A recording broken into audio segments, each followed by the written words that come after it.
اللهم صل وسلم وبارك على سيدنا محمد، اغلى اخوات واحلى متابعين في الدنيا. يا رب كلكم تكونوا بخير، وحشتوني جدا. تعالوا بقى نسمي بسم الله ونصلي على الرسول ونشوف عملنا الصينيه القمر دي ازاي. هنعمل كفته زي بتاعه بره واحسن كمان، وهقولك على 3 اسرار في الكفته هيخلوها زي بتاعه الحياتي، وهقولك هما بيضيفوا عليها ايه. بجد حاجه مرض، يعني بيضيفوا عليها اللي يمرضنا، مش بيضيفوا عليها حاجه يعني لصحتنا ولا حاجه. لا تعالي بقى هقولك هما بيضيفوا عليها ايه كارثه، ومش هتشتري من بره تاني كفته بسبب اللي انا هقولك عليه ده. كمان هقولك هنعمل الممبار الصغنن المدور ده القمر ده اللي بيعجب الاطفال الصغيره ازاي. تعالي بقى نسمي بسم الله ونصلي على الرسول ونشوف عملنا ايه في الفيديو ده. طبعا الممبار بتاعنا بنخليه قشطه زي البافته البيضه زي ما انت شايفه كده. العين بتاكل قبل البق، فلازم اكلك يبقى كله نظيف تمام كده. يبقى احنا نضفنا الممبار بتاعنا، ومش بحط خل خالص في تنظيف الممبار او فراخ او ايا كانت. تمام، لا ما تحطيش خل. الخل لو اي حاجه عندك زفره هيثبت الزفاره. فالممبار بتاعنا بيتنضف ازاي؟ بنحط له شويه ملح وسكر وليمون بس. ما تستغربيش خالص من السكر، بالعكس ده بيعمل له سكراب كده جميل لاي حاجه. تمام. بصي بقى يا ست الكل، عندك حلين: يا اما تعملي الممبار بتاعك بخلطه المحشي العاديه بتاعتنا خالص، يا اما تعمليه ني في ني. بس في حاجه جميله قوي، لو كترتيها في الممبار هيبقى معاكي تحفه وجميل، وبجد هيبقى تسلم ايدك. زودي الخضره في الممبار، زودتي الخضره في الممبار وظبطتي الحياء بتاعه، يعني يكون مظبوط لا حادق ولا دلع، هيبقى معاكي جميل جدا جدا. كمان لونه بيبقى طبعا ايه، لو انت مثلا مسبكه لازم يبقى لونه احمر قوي، يعني لازم يبقى لون الخلطه عندك حمرة جدا. طيب انا لو عاملاه ني في ني هضيف صلصه. تمام كده، هضيف صلصه. طيب انا دلوقتي عايزه اعمله المدور الحلو اللي انتوا شفتوه في اول الفيديو ده. تمام. طيب هعمل ايه؟ اول حاجه هربط من فوق كده، بس اهم حاجه علشان ما يفرقعش منك وعلشان الرز يطلع مفلفل وما يطلعش لا محصون ولا معجن، ان انت ما تمليش الممبار بتاعك رز. ما تمليهوش رز جامد كتير كده، لا يعني اظبطيه. تمام، اظبطي الرز بتاع الممبار هيطلع معاكي تحفه، اللهم بارك كان جميل. طيب هنعمل ايه؟ انا دلوقتي ربطت اول عقده. تمام، مرتين، مش بتربطيه مره واحده، لا بتعمليه مرتين علشان ما يفكش منك.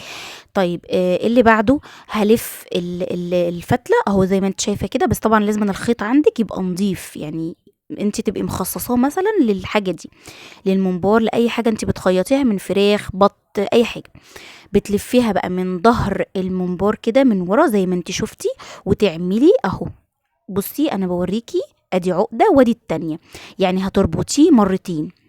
تمام، هتربطيه مرتين. ليه هربطه مرتين؟ هو هيجري مني؟ لا، بس لما بينزل في الميه بتاعه الممبار اللي احنا بنغليها بيفك، مبيبقاش ملوش اي 30 لازمه، يعني بيفك. فمش هتعرفي تربطي بعد ما خلاص، بعد ما دخلتيه الحله. فهتربطيه عقدتين علشان خاطر ايه؟ ما يفكش معاكي. وطبعا زي ما انت شايفه، بصي الممبار مش مليان رز، لان لو اتملى رز قوي هيحصون معاكي. لو الرز مثلا بيحتاج ميه، طب لو الرز ما بيحتاجش ميه كتير هيعجن معاكي لو كتير. معلش خدي بالك من النقطتين دول. انا عارفه ان كلكم ستات شاطره وستات جدعه وبتعرفوا تعملوا اكل، بس معلش استحملوني. تعالوا بقى للكفته، نسمي بقى بسم الله، وركزي قوي معايا في الفيديو ده وفي اللقطه دي. بصي بقى يا ست الكل، كبتك الاموره، لحمتك الكتكوته، ونشتغل بقى. بصي يا ستي، هتفرمي ماشي البصلتين على الكيلو ده، مثلا ايه كيلو لحمه يعني. بصي الكميه اللي قدامك مالكيش دعوه بيها، لان هي ايه كانت لعزومه. تمام. بصي يا ستي، هنعمل ايه؟ الكيلو لحمه عليه ربع دوش او بوش من عند الجزار، هجيبها مفرومه. تمام كده، وهبتدي ان انا افرم بصلتين واصفيهم كويس من الميه. تمام. تمام. وبعد كده هنزل عليهم معلقتين كبار من الكزبره، معلقتين كبار من الكزبره الناشفه. خلاص، معلقتين كبار اهو، بكرر تاني، معلقتين كبار من الكزبره. بعد كده هنزل عليهم بمعلقه وربع من الملح، ده للكيلو. ركزي معايا، ده للكيلو معلقتين وربع من الملح. ولو لو عندك زياده، يعني اللحمه زياده، خلاص ما تزوديش ملح بالله عليكي، تحطي المرقه اللي انا بقولك عليها دي. خلاص، علشان هي دي اللي هتديك الطعم اللي زي بتاع بره واحلى كمان. يبقى كيس مرقه فوريه معلقه وربع ملح، كيس مرقه فوريه، وعندك الكيس بتاع بهارات الكفته ده اللي هي الاكياس الجاهزه، بلاش تجيبي السايبه علشان وحشه جدا، مش حلوه ومش هتديكي نفس الطعم ولا نفس التست اللي هيعجبك يعني. تمام كده. ومعلقه من البيكنج باودر، ليه؟ هتنفشها معايا كده وهتخليها مفرغه من جوه، مش هتخليها مكتومه. تمام كده. بصي بقى، هنفرم كل ده بايدينا وبعد كده نرجعه الكبه علشان تديني العرق اللي انا عايزاه. عايزه اقول لك بقى الكارثه اللي هما بيعملوها في بره في المحلات، ان هما بيضيفوا على الكفته او الحواوشي او الهمبرجر بيضيفوا عليه جلد فراخ. فبالله عليكم بلاش اكل من بره، بلاش اكل من بره يا جماعه، بجد الموضوع بقى صعب على فكره. والله والله من شاب شغال هناك قايل كده، كان شغال مع جزار بيوزع لحوم للمحلات، مطاعم كبيرة. قالك أنا بشتغل وكانوا بيضيفوا جلد الفراخ مع اللحمة بتاعة الحوشي والهمبرجر والكفتة علشان تزود الكمية وعلشان تدي طعم يعني اللي هو ايه اللي احنا بنحبه بتاع بره ده. فلا، ضيفي المرقه دي هتديكي نفس الطعم بتاع بره واحلى وانضف، وانتي طبعا عاملاها في البيت بنظافه. طيب انا دلوقتي عايزه اسيخ.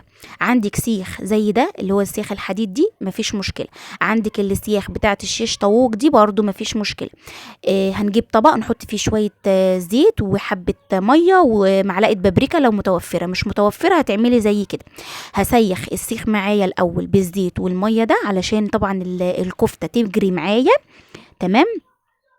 وابتدي ان انا اصبع وابل ايدي في الخلطه دي اللي هي الزيت والميه، هبل ايدي وابتدي ان انا اسيخ زي ما انت شايفه كده. عايزه بقى تفرشي فرشه للصينيه بتاعتك بصل وطماطم، اللي انت عايزاه اعمليه، اللي حباه اعمليه علشان طبعا الدهون.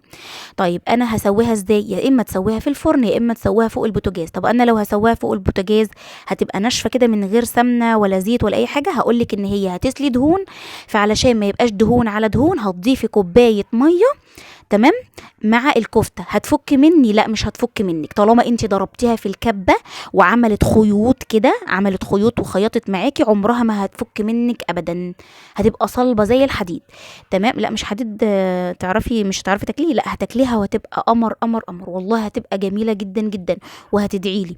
بس اهم حاجه ان انت تريحي الكفته بتاعتك على الاقل ساعه او نص ساعه وبعد كده تشتغلي فيها. اهم حاجه ان هي ترتاح منك في التلاجة. لو انا في الشتاء نص ساعه، لو انا في الصيف ماشي تبقى ساعه ساعه ونص زي ما تحبي يعني. هتعملي بقى جنبها شويه الرز البسمتي وهيبقى يعني بصي احلى اكل. بلاش اكل من بره بالله عليكم. ما تنسوش بالله عليكم لو انتوا استفدتوا من الفيديو ده تحطوا لي لايك وكمان تشيروا الفيديو وتشتركوا معايا في القناه، واهم حاجه الصلاه على الحبيب المصطفى.